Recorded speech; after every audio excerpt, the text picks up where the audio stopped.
Hello friends, welcome to A24 knowledge official YouTube channel. यदि आपने अभी तक हमारा चैनल सब्सक्राइब नहीं किया है तो प्लीज़ सब्सक्राइब द चैनल और बेल आइकन दबाना बिल्कुल ना भूलिएगा, जिससे हमारे लेटेस्ट वीडियो अपडेट आपको लगातार मिल सकें।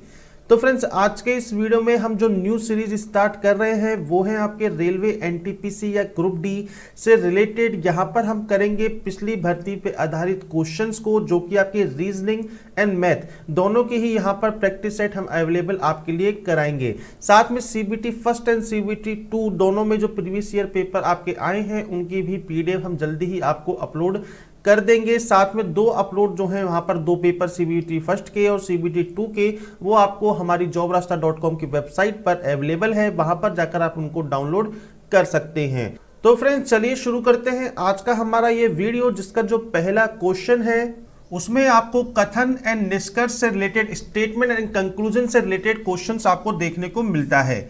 ये फ्रेंड्स आपके प्रीवियस ईयर क्वेश्चंस हैं जो कि पहले पेपर में आपके आ चुके हैं। तो यहाँ पर देखिए, सबसे पहले हम पढ़ते हैं स्टेटमेंट मींस कथन कि क्या क्या यहाँ पर कहा गया है। तो सबसे पहले कथन में कहा गया है सभी पेन जो है वो क्या है, जूते हैं। सेकंड जो स्टेटमेंट है वो है सभी जूते दीवार हैं। यहाँ पर हम इन क्वेश्चंस को, यदि आपकी प्रैक्टिस है तो आप आराम से इन क्वेश्चंस को कर सकते हैं। वेन डायग्राम आराम से, जो सिंपल जो मेथड है इसको वो करने का सबसे अच्छा तरीका यहाँ पर रहता है। सबसे पहले देखिए क्या कहता है, सभी पेन जूते हैं। तो यहाँ पर हम एक ऐसा गोला बना लेते हैं, घेरा बना लेते हैं। तो ये हो गया हमारा पेन का एक प्लॉट। हमने माना कि ये जो प्लॉट है, ये गोल घेरा जो है, वृत्त है, ये क्या है, पेन है, पेन का प्लॉट है। उसके बाद कहता है जो सभी पेन है, जो सारे के सारा जो पूरा का पूरा जो प्लॉट है पेन का, वो क्या है, जूते हैं। तो हमने एक और इसको घेरता हुआ जूते का एक घेरा और बना दिया, तो हमने यहां पर जे लिख दिया, मतलब सभी के सभी पेन क्या है, जूते हैं।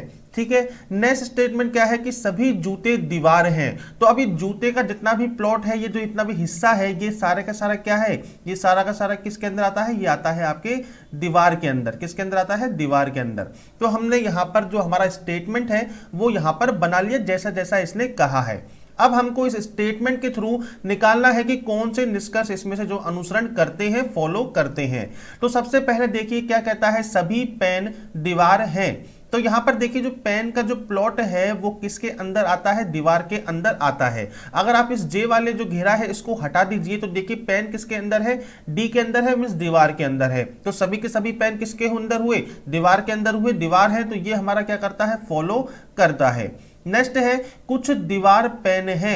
अब कुछ दीवार पेन है, तो दीवार और पेन में हमको यहाँ पर रिलेशन देखिए फिर से देखना है। तो जे को आप एक बार हटा दीजिए, तो देखिए जो डी का जो भाग है, दीवार का जो भाग है, ये वाला हिस्सा वो तो पी के अंदर ही आता है। मतलब कुछ दीवार का जो हिस्सा है वो क्या है, पेन हो सकता है। तो यहाँ पर ये क्या है, ये भी हमारा क्या करेगा, फॉलो करेगा। नेक्स्ट कंक्लूजन है फ्रेंड्स, सभी दीवार पेन है। अब सभी की सभी दीवार, जो दीवार का जो पूरा का पूरा प्लॉट है, ये क्या पेन हो सकता है। तो ये फ्रेंड्स यहां पर इसको फॉलो नहीं करेगा, ये यहां पर गलत यहां पर रहेगा। क्यों गलत रहेगा, क्योंकि अगर पी जो है अगर इसको कवर करता भी है तो कुछ ना कुछ पार्ट ऐसा होगा दीवार का जो इसमें नहीं आएगा, क्योंकि सभी दीवार जो है पेन नहीं हो सकती है। उसके बाद सभी दीवार जूते हैं। अगर सभी की सभी दीवार जूते हो सकते हैं या नहीं हो सकते हैं, तो देखिए यहीं पर वो चीज आती है, क्योंकि दीवार का कुछ पार्ट जो है, जो आपका जो है जूता हो सकता है, पर सभी का सभी पार्ट जो दीवार का है वो जूता नहीं होगा। चाहे 0.001% ही चाहे वो बाहर रहे, पर वो सभी का सभी यहां पर कवर इसको नहीं कर पाएगा। मतलब ये भी इसको फॉलो नहीं करने वाला। तो यहां पर देखिए जो अगर हमारा जो आंसर यहां पर हमको देखना है, तो हमारा पहला और दूसरा जो है अनुसरण करता है, फॉलो करता है, मतलब ऑप्शन बी। तो ऑप्शन बी कौन सा है हमारा, ये वाला। तो ये बिल्कुल करेक्ट आंसर आपका रहेगा। नेक्स्ट क्वेश्चन है फ्रेंड्स, 10,000 की 2 राशियों में से प्रत्येक राशि 2 वर्ष के लिए निवेश की गई 5% साधारण ब्याज की दर पर और दूसरा वार्षिक चक्रवृद्धि ब्याज की समान दर पर। तो परिपक्वता मूल्य में अंतर आपका क्या रहेगा। यहां पर देखिए 2 तरह से आप डिफरेंस निकाल सकते हैं। तो मैं यहां पर आपको एक पहला जो मेथड है वो आपका फॉर्मूला मेथड है। तो आप डिफरेंस निकालने के लिए, तो डिफरेंस का फॉर्मूला आपका क्या होता है, डिफरेंस इक्वल टू प्रिंसिपल आपका जो है मल्टीप्लाई में आएगा रेट डिवाइडेड बाय 100 का होल स्क्वायर। तो इसके थ्रू आप यहां पर इस चीज को निकाल सकते हैं। तो फॉर्मूला आपको आपको याद रखना पड़ेगा। और मान लीजिए फॉर्मूला बहुत सारे होते हैं, तो अगर आप याद नहीं रख पाते हैं तो जो सबसे जेन्युइन तरीका है, सबसे बेस्ट तरीका है, वो आपका ट्री मेथड यहाँ पर रहने वाला है। तो यहाँ पर उससे हम कैसे इसको सॉल्व करते हैं, तो देखिए 10,000 आपका क्या है, यहाँ पर ये प्रिंसिपल है, क्या है आपका यहाँ पर ये प्रिंसिपल है। अब ये कितने साल के लिए हमको निकालना है, ये हमको निकालना है 2 ईयर के लिए, 2 वर्ष के लिए। तो हम यहाँ पर देखिए 2 ऐसी लाइनिंग खेद देते हैं जो कि डिनोट करेंगी, ये करेगा फर्स्ट ईयर के लिए, ये करेगा आपका सेकंड ईयर के लिए। दोनों ही साल कितना रेट ऑफ इंटरेस्ट है आपका 5%। तो 10,000 पर पहले साल 5% कितना रहेगा, 10,000 पर आप किसको कर लिए 5%, तो ये निकलेगा आपका 500 रुपया। उसके बाद जो सेकंड साल का भी जो साधारण ब्याज है वो भी क्या रहेगा, 500 ही रहेगा, क्योंकि साधारण ब्याज क्या है, बराबर ही सेम ही चलता रहता है। अब दूसरी जो कंडीशन आती है वो आती है आपके चक्रवृद्धि ब्याज की। अब चक्रवृद्धि ब्याज क्या होती है कि ब्याज पर भी ब्याज। अब देखिए पहले साल ब्याज साधारण ब्याज रहेगा, दूसरे साल जो ब्याज है साधारण ब्याज वो तो आपको मिलना ही है, पर क्या होगा, ब्याज पर भी क्या लग जाएगी, ब्याज लग जाएगी 5% की। तो 500 का 5% कितना होता है, 25 रुपए होता है। ठीक है, अब यहां पर देखिए जो ये पहला वाला जो ऊपर की लाइन है ये क्या है आपकी, ये है आपकी सिंपल इंटरेस्ट साधारण ब्याज, और ये पूरा का पूरा जो है 25 को इंक्लूडिंग करके ये है आपका CI चक्रवृद्धि ब्याज या कंपाउंड इंटरेस्ट। तो यहां पर देखिए डिफरेंस जो है आपका यही रहेगा, क्योंकि अगर आप इसको जोड़ेंगे भी तो 1000 आपका रहेगा SI और 1025 आपका रहेगा क्या CI। तो यहां पर जो डिफरेंस है वो क्या निकल के आएगा, 25 रुपए ही निकल के आएगा। तो सीधे हम यहां पर देख सकते हैं कि 25 रुपए आपका डिफरेंस रहने वाला है। या फिर आप इसके थ्रू भी अगर करना चाहते हैं तो 10,000 यहां पर रखना है आपको, मल्टीप्लाई बाय 5%, तो 5/100 और इसको 2 बार आपको मल्टीप्लाई करना है। ठीक है, उसके बाद आप काटेंगे तो सीधा सीधा आपका 25 ही यहां पर निकल कर आएगा। तो वो आपके ऊपर डिपेंड है आप कैसा इसको क्वेश्चन को सॉल्व करना चाहते हैं। नेक्स्ट क्वेश्चन है फ्रेंड्स, P एक काम को 12 दिन में कर सकता है, Q उसी काम को 20 दिन में कर सकता है। यदि दोनों मिलकर 5 दिन काम करते हैं तो उसके बाद कितना काम बच जाएगा। तो यहां पर देखिए 2 कैंडिडेट है हमारे पास, 2 बंदे हैं, एक है P, एक है आपका Q। ये दोनों क्या करते हैं, तो देखिए यहां पर सबसे पहले P एक काम को 12 दिन में करता है, कितने दिन में, 12 दिन में। Q उसी काम को करता है 20 दिन में। तो यहां पर हमको सबसे पहले देखने को मिलता है डेज। इसके बाद हमको निकालना होगा यहां से वर्क। तो इसके लिए हम क्या करेंगे, इन दोनों का एलसीएम ले लेंगे। तो एलसीएम जो होगा वो क्या होगा, इनका टोटल वर्क होगा, क्या होगा, टोटल वर्क। तो इसके लिए आप क्या कर सकते हैं, बड़ी संख्या के मल्टीपल में चलिए। तो देखिए 20 जो है 12 के पहाड़े में नहीं आता है, 20 का सेकंड मल्टीपल है आपका 40, वो भी नहीं आता है, 20 का थर्ड मल्टीपल है 60, तो 12 पंजे 60 वो आता है। तो हम यहाँ पर टोटल जो वर्क है, टोटल वर्क को क्या मान सकते हैं, 60 यूनिट मान सकते हैं। अब यहाँ पर हम मान लेते हैं कि 60 कुर्सियां मान लीजिए इनको बनानी है, क्या बनानी है, 60 कुर्सियां। तो यहां पर देखिए फ्रेंड्स हमारे पास डेज है, टोटल वर्क है, तो यहां पर हम क्या निकाल सकते हैं, इसकी एफिशिएंसी निकाल सकते हैं, मतलब पर डे का वर्क हम यहां पर निकाल सकते हैं। तो जो P है वो 60 कुर्सियां बनाएगा 12 डेज में, तो एक दिन में कितनी कुर्सियां बना रहा होगा, वो 5 कुर्सियां। Q जो है 20 दिन में 60 कुर्सियां बनाता है, तो एक दिन में कितनी कुर्सी बनाएगा, वो 3 कुर्सियां। तो यहां पर हमने इनकी एफिशिएंसी पर डे की निकाल ली है। अब सवाल में कहता है यदि वे दोनों मिलकर 5 दिन काम करते हैं। अब देखिए यदि एक दिन दोनों साथ मिलकर काम करें, अगर दोनों एक दिन मिलकर साथ में काम करें तो कितनी कुर्सियां बनाएंगे, 8 कुर्सी बना लेंगे, 8 चेयर बना लेंगे पर डे।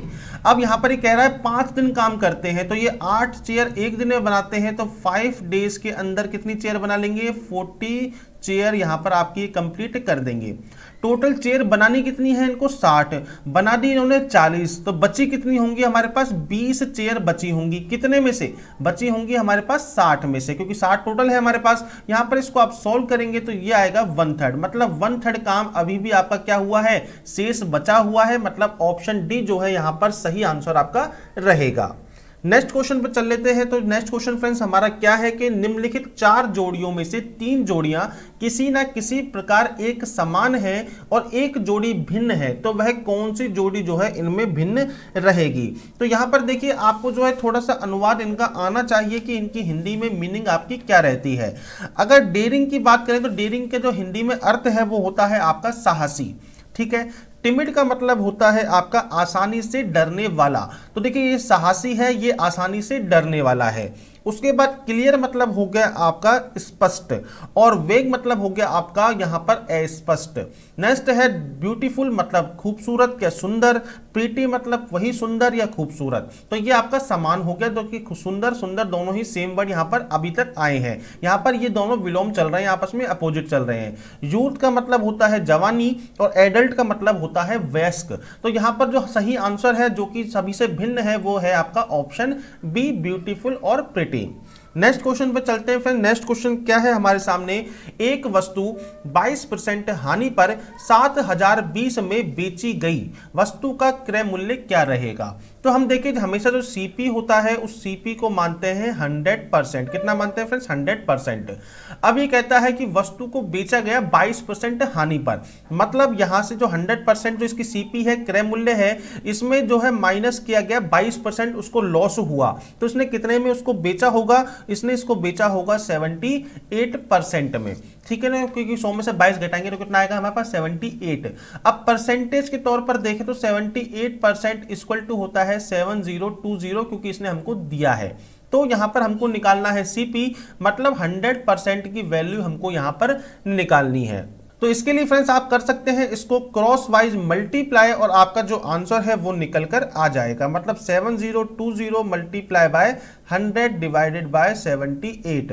चाहे तो आप यहां पर भी इसको काट सकते हैं। इसको आप काटेंगे तो आप काट लीजिएगा, तो मैं सीधे आपको यहां काट देता हूं। तो ये 9 बार जाता है, 0 बचते हैं, तो ये आपका आएगा ऑप्शन बी 9000 रुपीज। तो ये आपका आंसर यहां पर रहने वाला है। नेक्स्ट क्वेश्चन चल लेते हैं। नेक्स्ट क्वेश्चन क्या है हमारे सामने कि किसी एक निश्चित कूट भाषा में यदि गर्ल को HJSM लिखा जाता है और उसी कूट में लेडी को क्या लिखा जाएगा? तो देखिए इसके लिए आपको प्रैक्टिस करनी होती है। अलग अलग तरीके से आ सकता है क्वेश्चन, कोई भी कूट आपको दे सकता है, तो इसके लिए आपको प्रैक्टिस करनी होती है। अब गर्ल को HJSM लिखा गया, कैसे लिखा गया? तो देखिए जी से H लिखा गया, तो जी के जो नेक्स्ट अल्फाबेट आता है ABCD जो आप पढ़ते हैं उसमें जो है क्या आता है? H आता है। I के बाद क्या आता है? J आता है। R के बाद क्या आता है? S आता है। और L के बाद क्या आता है? M आता है। मतलब इसके जो नेक्स्ट अल्फाबेट है वो ही यहाँ पर लिखा गया है। तो सेम हमको यहाँ पर भी करना होगा। L के बाद आता है आपका M, A के बाद आता है आपका B, D के बाद आता है फ्रेंड्स आपका E, और Y के बाद आता है Z। तो MBEZ, तो यहां पर MBEZ कौन सा है? आपका ऑप्शन फर्स्ट है। तो ये बिल्कुल करेक्ट आंसर आपका रहेगा। नेक्स्ट क्वेश्चन क्या है हमारा? ये है आपका आयत से रिलेटेड। तो एक आयत है जिसका विकर्ण 15 मीटर है और चौड़ाई कितनी है? 9 मीटर है। तो क्षेत्रफल हमको ज्ञात करना है। क्षेत्रफल ज्ञात करने के लिए, क्योंकि क्षेत्रफल का जो फॉर्मूला है वो क्या होता है? लंबाई गुना चौड़ाई, लेंथ इनटू ब्रेड्थ। तो इसके लिए हमारे पास ब्रेड्थ तो है पर लेंथ हमारे पास नहीं है। तो इसके लिए फ्रेंड्स यहाँ पर देखिए इसने विकर्ण हमको दिया गया है। क्या दिया है? विकर्ण दिया है कि विकर्ण जो है वो कितना है? 15 मीटर है और चौड़ाई आपकी क्या है? 9 मीटर है। तो आप यहां पर सबसे पहले इसका ये लंब निकाल लीजिए। अब मान लीजिए मैं इसको नंबरिंग देता हूं A, B, और ये आपका हो गया C, और ये आपका हो गया D। मतलब आपको जो AB की वैल्यू निकालनी है।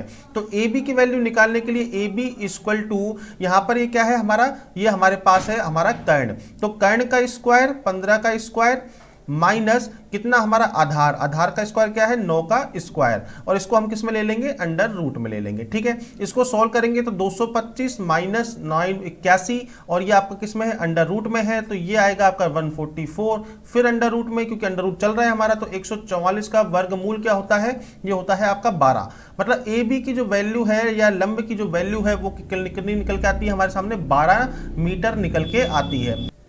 तो यहां से फ्रेंड्स हम क्षेत्रफल निकाल सकते हैं। कैसे? कि हमारे पास जो लेंथ है वो हमको पता है कितनी है? 12 ही निकल के हमारे पास, और जो ब्रेड्थ है, जो चौड़ाई है वो कितनी है हमारे पास? 9 मीटर, इसने पहले ही दिया है। तो ये हुआ हमारा 12 9 108 मीटर स्क्वायर, या फिर आपका 108 वर्ग मीटर। तो ये आपका यहां पर करेक्ट आंसर रहेगा। नेक्स्ट क्वेश्चन पे चलते हैं। नेक्स्ट क्वेश्चन बहुत सिंपल है, ज्यादा इसमें कुछ करने को है नहीं। यहां पर बस आपको एक कोड दिया गया है, जैसे एंग्री को ये लिखते हैं, ड्रॉप को ये लिखते हैं, तो ड्रैगन को क्या लिखा जाएगा? तो यहां पर देखिए सबसे पहले अगर आप देखेंगे कि देखिए R और R कॉमन है इन दोनों में। तो R का देखिए यहां पर क्या कोड दिया गया है? 7, और इसमें क्या दिया गया है? 7। मतलब आपको बस करना क्या है? D का क्या कोड दिया गया है? तो D ढूंढिए। यहां पर D ये रहा, तो इसका कोड दिया गया है आपको 2। आर के लिए कितना दिया गया है 7, ए के लिए दिया गया है 3, जी के लिए आपको दिया गया है 9, ओ के लिए दिया गया है 1 और एन के लिए आपको दिया गया है 6। तो 273 916 मतलब ऑप्शन बी जो है यहां पर करेक्ट आंसर रहेगा। नेक्स्ट क्वेश्चन पे चलते हैं। नेक्स्ट क्वेश्चन क्या है, यहां पर दो संख्याओं का अनुपात 4:5 है। यदि दोनों में से 5 घटाया जाता है तो नया अनुपात 3:4 बन जाएगा। बड़ी संख्या ज्ञात कीजिए। तो यहां पर देखिए बहुत सिंपल क्वेश्चन है, इसमें करने को कुछ है नहीं कि 4:5 कोई संख्या है, आपकी संख्याओं का अनुपात है, इसमें से कुछ घटाया जाता है, 5 घटाया जाता है, तो न्यू जो अनुपात बनता है, न्यू जो रेशो बनता है वो 3:4 बन जाता है। तो यहां पर देखिए 4 से 3 तक आने के लिए इसने -1 किया है, 5 से 4 तक आने के लिए भी -1 किया है, पर यहां पर इसने क्या कहा है कि 5 घटाया गया, मतलब इस एक यूनिट की जो वैल्यू है, इस एक यूनिट की वैल्यू क्या है 5 के बराबर है। तो यहां पर ये पूछ रहा है बड़ी संख्या, तो यहां पर बड़ी संख्या हमारे पास क्या है 5 है। एक यूनिट की वैल्यू अगर 5 है तो 5 यूनिट की वैल्यू 5 × 5 इक्वल टू कितनी आएगी निकलकर 25 आएगी। मतलब ऑप्शन बी जो है हमारा करेक्ट आंसर यहां पर रहेगा। नेक्स्ट क्वेश्चन देख लेते हैं। नेक्स्ट क्वेश्चन क्या है कि यहां पर आपको वही विकल्प और जोड़े दिए गए हैं, तो यहां पर आपको इस ब्लैंक की जगह क्या आएगा वो देखना होगा।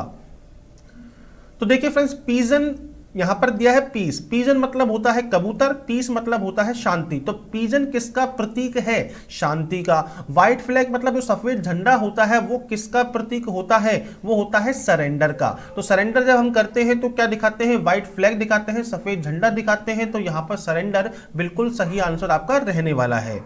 नेक्स्ट क्वेश्चन पर चलते हैं। नेक्स्ट क्वेश्चन क्या है, तो यहां पर भी वही आपको स्टेटमेंट एंड कंक्लूजन दिए गए हैं। तो सबसे पहले देखिए कुछ व्यापारी अमीर हैं।